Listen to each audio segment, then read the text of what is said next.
Olá pessoal, estamos de volta com a Túlio Viana TV. E eu vou testar agora um novo formato de vídeos de opinião, porque eu tô achando que as lives estão ficando muito longas e nem todo mundo tá com paciência para vídeos longos. Então eu vou testar esse vídeo aqui mais rápido pra gente falar aí sobre a prisão do Queiroz. E aí vocês deixam nos comentários as dúvidas aí e a gente vai debatendo pelos comentários mesmo, que eu acho que fica mais fácil do que uma live. Então, no vídeo de hoje nós vamos falar sobre a prisão do Queiroz, e o que é essa tal dessa rachadinha, e se o advogado do Bolsonaro de fato tem algum envolvimento, se ele pode ser responsabilizado aí por estar escondendo, né, supostamente escondendo o Queiroz. Então fica aí que depois da vinheta falaremos sobre isso.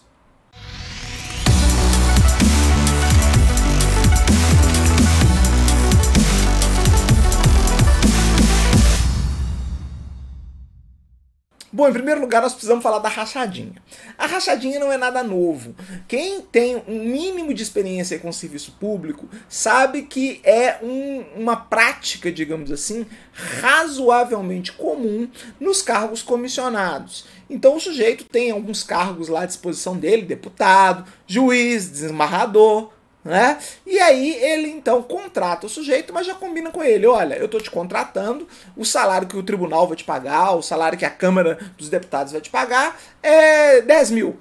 Então você vai me dar 5 mil e os outros 5 mil é seu como seu salário. Então essa prática não é nada inovadora. O pessoal que já está na área aí do serviço público sabe que, infelizmente, esta é uma prática recorrente. Tá? Se o MP investigar, ele vai ver que existe muito mais do que uma rachadinha ou duas rachadinhas. É uma prática, infelizmente, muito recorrente, tanto no legislativo quanto no judiciário.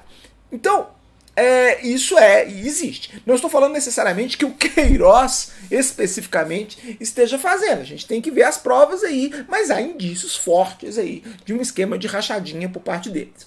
Agora, o fato é, esse esquema do sujeito receber o salário e devolver, entre aspas, parte do salário dele para o empregador, que o empregador é o Estado, na verdade, né? Mas para a pessoa que escolheu ele, que tem a discricionariedade de indicar aquele servidor para o cargo, é infelizmente bastante comum. Então isso realmente não é uma novidade propriamente, tá? Então, em relação a isso, então o esquema é muito simples, né? A pessoa tem o cargo, ela pode nomear livremente quem ela deseja, e aí ela fala com a pessoa: olha, eu vou te nomear, seu cargo é 10 mil, eu te pago 5.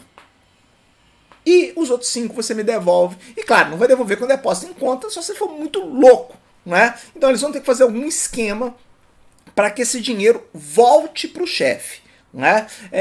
Então a forma mais, aspas, segura do ponto de vista para se fazer isso é o sujeito devolver via dinheiro vivo, porque quando ele devolve via dinheiro vivo não deixa rastro na conta corrente por transferência bancária.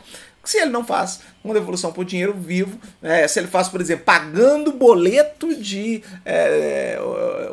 plano de saúde, que parece que é uma das acusações, aí nós vamos ter que ver se esse boleto de plano de saúde foi pago via cartão ou se foi com dinheiro vivo, se há filmagens lá mostrando que naquele dia, naquele horário que o boleto foi pago, aquela pessoa, o Queiroz no caso, teria pago aqueles boletos. Então o esquema é esse, a polícia tem como investigar isso, é possível cruzar esses dados, quebrar sigilo bancário de quebrar sigilo bancário de todos, para investigar se de fato esse dinheiro estava saindo do Queiroz e retornando, não é retornando, porque quem paga é o Estado, né, obviamente, mas ele sendo repassado aí, digamos, para quem o indicou para o cargo, no caso o chefe dele. Vamos aguardar as investigações, mas os indícios aí são fortes de que possa ter acontecido algo estranho aí, mas só as investigações vão poder determinar isso.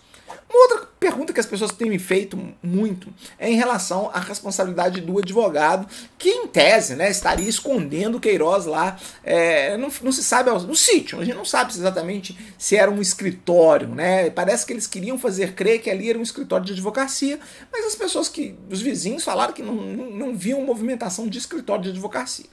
Mas pode ser lá um home office, né? O sujeito usa como escritório, mas não atende diretamente clientes ali. Isso é comum, tá? Muita gente tem lá um local onde ele trabalha, mas não atende o cliente ali.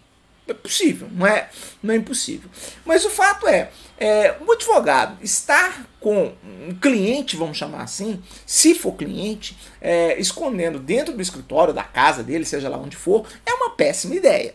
É uma péssima ideia por N motivos. E eu já adianto que não é função do advogado criminalista, em momento algum, ajudar a esconder o cliente. Isso, aliás, quem advoga no criminal tem que saber disso, né? Eu sei que muitos aqui que me seguem advogam no criminal e alguns até fazem, digamos assim, esses aspas, favores aos clientes. Eu não faço, mas eu não faço de jeito nenhum, né? Porque aí você deixa de ser advogado criminalista e passa a ser coautor do cara. Você passa a ser cúmplice do sujeito. Não dá para trabalhar desse jeito. É uma péssima ideia e, de fato, ele pode ser responsabilizado, sim, pelo crime de favorecimento pessoal, se ele estava simplesmente ajudando o Queiroz lá a se esconder. Pode até ser coisa pior. Se ele estava amando do Bolsonaro e mantendo o sujeito lá em cárcere privado ou algo assim, não se sabe ainda, mas é uma possibilidade, aí nós teríamos até algo pior, que é um crime de cárcere privado. Tá? Mas em princípio ele só estava ajudando o sujeito a se esconder, não estava mantendo ele preso, não se sabe ainda, não é? E aí nós teríamos a possibilidade do crime de favorecimento pessoal, se de fato comprovado lá que o Queiroz estava sendo, que eles sabiam que o Queiroz ia ser preso, alguma coisa do gênero. Então ele pode ser de fato responsabilizado pelo crime de favorecimento pessoal e pelo crime, eventualmente até de cárcere privado, se comprovado que ele estaria ali mantendo o sujeito preso. Aí já é um negócio mais complicado, é muito mais sério, né?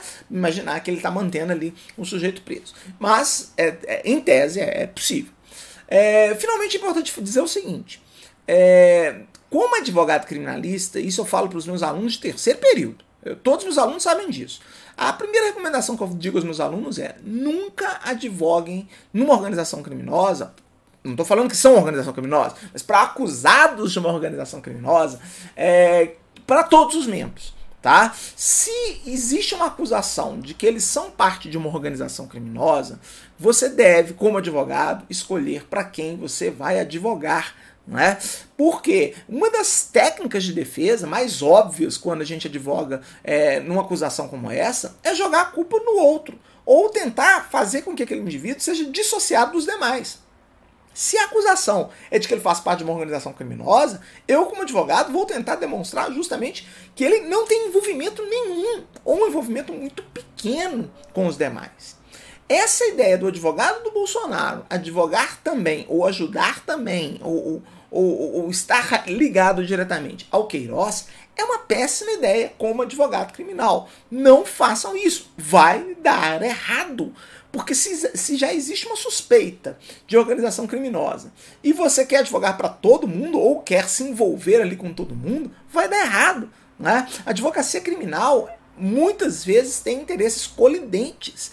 Muitas vezes, para você defender um, você tem que acusar o outro.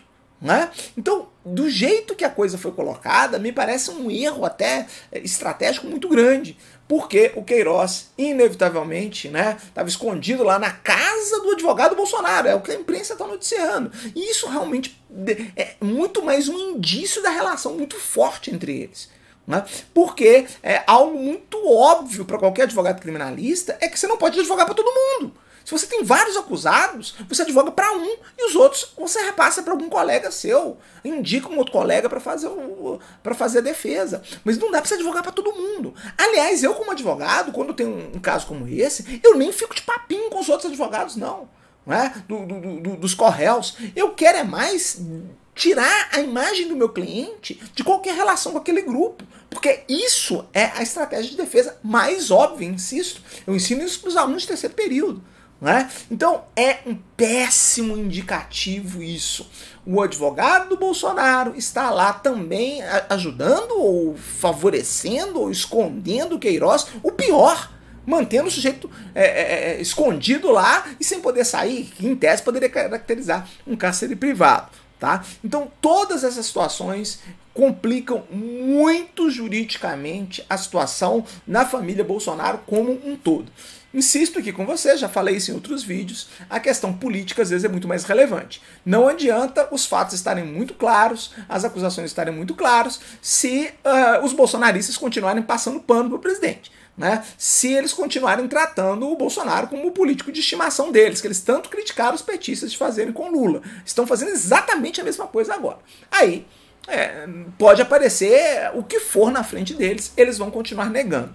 Agora, em termos de indícios, há muitos indícios, essas investigações vão se desenrolar, e eu digo a vocês, essa questão de rachadinha, com declaração de imposto de renda, com quebra de sigilo bancário, dá para se demonstrar que um sujeito que ganha 10 mil por mês, sei lá, não sei quanto que ele ganhava, mas não pode ter um patrimônio de 1 milhão ou de 2 milhões. Aí é questão matemática. É só fazer os cálculos aí. Olhar a declaração de imposto de renda e analisar como que está sendo essa evolução patrimonial dele. De onde que ele tirou tanto patrimônio para movimentar tanto dinheiro no banco. Por isso, espero que vocês tenham gostado desse vídeo, espero que esse vídeo tenha ajudado vocês a entenderem melhor juridicamente essa situação. E se gostaram do vídeo, deixa aquele joinha maroto, compartilha com o seu coleguinha, põe lá na lista de WhatsApp dos seus amigos, para que todos entendam um pouco melhor toda essa situação jurídica que envolve esse caso, que é um caso muito sério e que tem graves implicações no nosso país.